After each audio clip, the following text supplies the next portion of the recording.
அனைவருக்கும் காலை வணக்கம். எல்லா சீசன்லேயும் மலிவாக கிடைக்கிற ஒரே பழம் எதுன்னு சொன்னால் பப்பாளி பழம்னு சொல்லலாம்.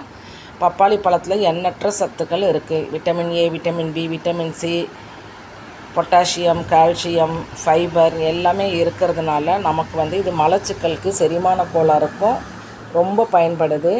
எளிதாக நம்ம ஜீரண சக்தி ஆகி நமக்கு மலச்சிக்கல் இல்லாமல் நம்மளே கொண்டு வரும். அதே மாதிரி மாதவிடாய் காலத்தில் வர பிரச்சனைகள், நம்ம இந்த வீட்டுக்கு தூரம் தள்ளி போகும்பொழுது இதை நம்ம சாப்பிட்டு வரும்பொழுது அது நமக்கு கரெக்டாக வந்துடும். ஆண்களுக்கு உள்ள ஆண்மைத்தன்மைக்கும் இது மருத்துவ ரீதியாக பயன்படுத்துகிறாங்க. அதே மாதிரி சிறுநீரக தொற்று, கண் பார்வை, கேன்சர் நோய் குணப்படுத்துகிறாங்க. ஆண்களுக்கு வரக்கூடிய பிராஸ்டேட் கேன்சர் குணப்படுத்துகிறதா ஆராய்ச்சியில் கண்டுபிடிச்சிருக்காங்க.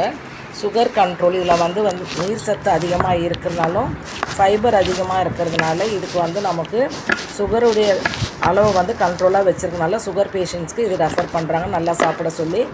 குழந்தைங்களுக்கு கண் பார்வை தெளிவடையும், வயிறை சுத்தப்படுத்தும், எளிதில் ஜீரணமாகக்கூடிய இந்த பழம் நமக்கு ஜீரண சக்தியை அதிகரிக்கும். நம்ம டெய்லி சாப்பிட்லாம் கூட, வாரத்தில் ஒரு 2 நாள் 3 நாள் நம்மளும் சாப்பிட்டு குழந்தைங்களுக்கும் கொடுக்கலாம். கண்டிப்பாக இதில் எல்லா பயன்களும் இருக்குது.